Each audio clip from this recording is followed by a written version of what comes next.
दुनिया की नजर इस वक्त पश्चिम एशिया पर टिकी हुई है, जहां एक तरफ अमेरिका और ईरान के बीच शांति वार्ता चल रही है, तो दूसरी तरफ इजराइल अपने सुरक्षा हितों को लेकर लगातार सख्त रुख दिखा रहा है। इसी बीच इजराइल के प्रधानमंत्री बेंजामिन नेतन्याहू का एक बड़ा बयान सामने आया है, जिसने अंतर्राष्ट्रीय राजनीति में नई बहस छेड़ दी है। नेतन्याहू ने साफ कहा है कि न तो वो अमेरिकी राष्ट्रपति डोनाल्ड ट्रंप के इशारों पर चलते हैं और ना ही ट्रंप उनके कहने पर कोई फैसला लेते हैं।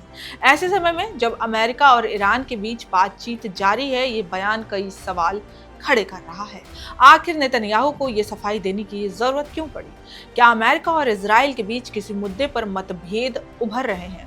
और क्या ईरान को लेकर दोनों देशों की रणनीति अलग अलग है? आइए समझते हैं पूरी कहानी। नमस्कार, मैं हूं आपके साथ गरिमा शर्मा और आप देख रहे हैं इंडिया.com। दरअसल यरूशलेम में आयोजित एक समिट के दौरान बोलते हुए बेंजामिन नेतन्याहू ने कहा कि अमेरिका में कुछ लोग मानते हैं कि राष्ट्रपति डोनाल्ड ट्रंप वही करते हैं जो उनसे कहा जाता है। वहीं इजराइल में कुछ लोगों को लगता है कि नेतन्याहू हर फैसले ट्रंप की इच्छा के अनुसार लेते हैं, लेकिन उनके मुताबिक दोनों ही धारणाएं गलत हैं। नेतन्याहू ने यह भी कहा कि अमेरिका और इजराइल बेहद करीबी सहयोगी जरूर हैं, लेकिन दोनों देशों के अपने अपने राष्ट्रीय हित हैं। कई मुद्दों पर उनकी सोच एक जैसी हो सकती है, लेकिन हर मामले में दोनों का नजरिया समान हो ये जरूरी नहीं। इजरायली प्रधानमंत्री ने यह भी दोहराया कि उनकी सरकार ईरान को किसी भी कीमत पर परमाणु हथियार हासिल नहीं करने देगी। उन्होंने कहा कि इस मुद्दे पर इजराइल कोई समझौता नहीं करेगा। साथ ही उन्होंने ये भी संकेत दिया कि दक्षिणी लेबनान में इजरायली सेना की मौजूदगी फिलहाल जारी रहेगी, क्योंकि सुरक्षा चुनौतियां अभी खत्म नहीं हुई हैं। लेकिन इसी बीच एक ऐसा घटनाक्रम सामने आया जिसने इस पूरे मामले को और ज्यादा इम्पोर्टेंट बना दिया है।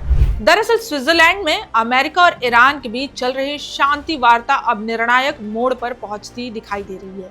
दोनों देशों के प्रतिनिधियों के करीब 80 मिनट तक बातचीत हुई, जिसके उद्देश्य 60 दिन के युद्ध विराम को स्थायी शांति समझौते में बदलना बताया जा रहा है।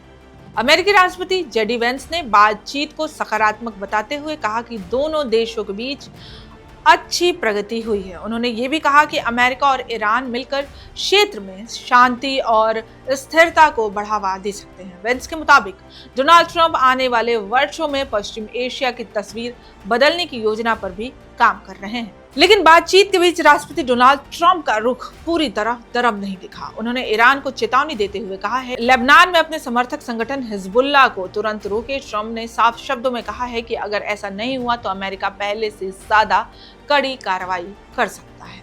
यहीं पर मामला और दिलचस्प हो जाता है। एक तरफ अमेरिका ईरान के साथ समझौते की दिशा में आगे बढ़ रहा है, तो दूसरी तरफ इजराइल लगातार ईरान और उसके सहयोगी समूहों के खिलाफ सख्त रुख बनाते हुए दिखाई दे रहा है। ऐसे में नेतन्याहू का ये बयान ट्रंप के निर्देशों पर काम नहीं करते। कई एक्सपर्ट्स के अनुसार दोनों देशों के बीच रणनीतिक मतभेदों का संकेत भी हो सकता है। इस पूरे घटनाक्रम के बीच लेबनान की स्थिति भी बेहद गंभीर बनी हुई है। लेबनान के स्वास्थ्य मंत्रालय के अनुसार 2 मार्च से अब तक 4100 से ज्यादा लोगों की मौत हो चुकी है, जबकि 12000 से अधिक लोग घायल हुए हैं। उधर इजरायली सेना प्रमुख इयाल ज़बीर ने भी चेतावनी देते हुए कहा है कि हिजबुल्लाह के साथ संघर्ष दोबारा शुरू हो सकता है, यानी युद्ध विराम के बावजूद क्षेत्र में तनाव पूरी तरह खत्म नहीं हुआ है।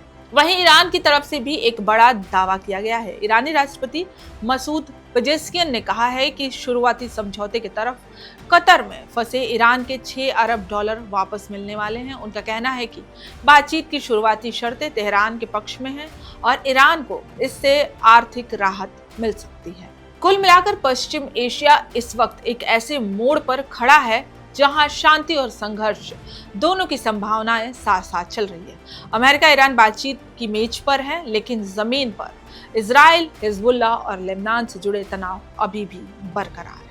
ऐसे में सबसे बड़ा सवाल यही है कि क्या वार्ता वास्तव में स्थायी शांति का रास्ता खोलेगी या फिर किसी नए टकराव की भूमिका तैयार हो रही है? और क्या अमेरिका, इजराइल और ईरान के बीच हितों का ये जटिल समीकरण आने वाले दिनों में पश्चिम एशिया की राजनीति को पूरी तरह बदल देगा? फिलहाल पूरी दुनिया की नजर स्विट्जरलैंड में चल रही बातचीत और उसके नतीजों पर टिकी है। फिलहाल इस खबर में इतना ही। आप बने रहिए इंडिया.com के साथ।